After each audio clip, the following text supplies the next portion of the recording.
Kwa jema nkhani khuzana ndi report la ndege letu anthu mutha kuona kuti ma reaction awo kapena kuti nkhaniwa aidha ndila bwanji.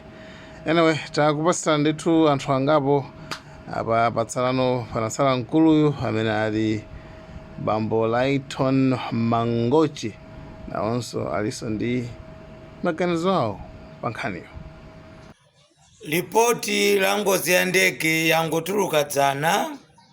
President Chakwera podziwa kuti dziko lamukwiyira pa nkhani ya kuchedwa kokhazikitsa Commission of Inquiry adanena kuti kwa iye lisanapite ripotilo kwa aja amalemba makhuluku aja anali mu Commission of Inquiry aja anayoti aliwerenge aliyese adziwe amve.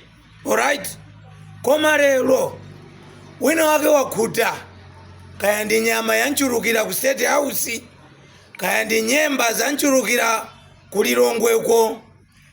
Ken Msonda akuti ndi think tank iyeyo woganiza moposa tosefe ndi zabodza. Mkulu ameneyu ndi wosokoneza kwambiri, anayamba kusokoneza ku chipani cha Mai Joyce Banda ndi magulu ake omwewa anagwetsa Mai Joyce Banda 2014. Amala ndikamayankhula muzikumbuka history ikuti chani. Wabakiri Muluzi amati history is the best teacher always. Anthu ambiri ife timapanga uchitsiru chifukwa choyiwala history. Muno Malawi atsogoleri mmene mukundionera ine apa ndili simple. Kungoti ndikhale president ena anu mukaniza mopotoka kumantenga ngati mulungu kundimeretsa mapiko. Mukumeretsa mapiko Chakwera mukubwera ndi mawu kuti ayi Amalawi mupepese mumaloza chara pa ngozi ya ndege Chakwera palibe dzanja lake. How stupid are you? Ndi uchitsiru wanji muli nawo Ken Msonda. Anthu mukwatira mchere pa zilonda zimene zimabora mwaputsula mukutiranso mchere. How? Ken Msonda tasamalisani pakamwa panu. Kutuluka imvi kumutu sikuchuluka nzeru.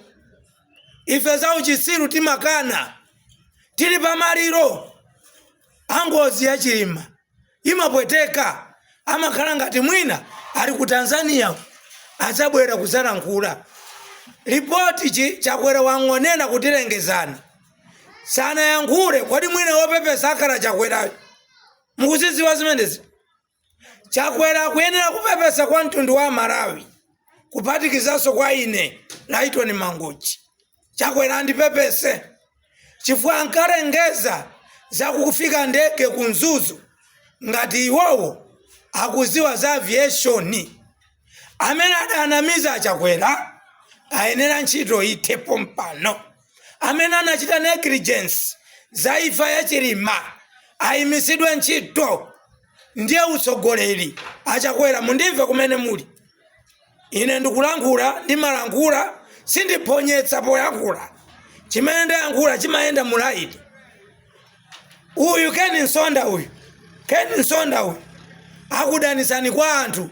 Kudana kale kumene anthu anakukwiyirani kuchoka 2020 mpaka lero palibe zimene zikuyenda pa utsogoleri wanu. Sanganene iyeyo kuti Amalawi tipepese. What for? Kupepesa Chakwera ngati ndani? Chakwera si mulungu tu wa Malawi. Chakwera is just a leader. Sakufikira kosoro kwa mulungu. Sakufikira oro kwa Yesu Kristu. Sakufikira ora atawerenga Bible mwina mwezi wose kubisala nyumba. Sanga sanduka Yesu Chakwera. Sanga sanduka mulungu Chakwera. Ali nso foka zake. Tiani tidikire speech yake. Mwina ndiye atipepesa Malawi. Chifukwa takakamiza nthawi yaitali a president kazikisani Commission of Inquiry. A president kazikisani Commission of Inquiry anali busy kukaparasa njinga ku Germany kupita ku Italy kwa papa. Ninkaona ngati akufuna kulowa mpingo wa Chikatolika. lero iwe Ken Nsonda ndikunena iwe chifukwa cha uchitsiru umene uli nawo. Ine munthu wopanda kukonda anzake ndimamutukana kuti ndi chitsiru. Ndikatukana kuti ndi chitsiru, mundimve, Ken Nsonda ndi chitsiru. Sungatiuze kuti ife tipepese kwa Chakwera. What is special Chakwera is here? Wapambana chani Chakwera kwa ife kuti timpepese pangani ya ngozi ya Chilima? Achakwera ayenera kutipepesa ife. Anatinamiza kuti ndege inafika kunzuzu. Don't be nonsense, Mr. Ken Nsonda. Very stupid. Stop with that your nonsense. Like, share, Malawian cameras, right.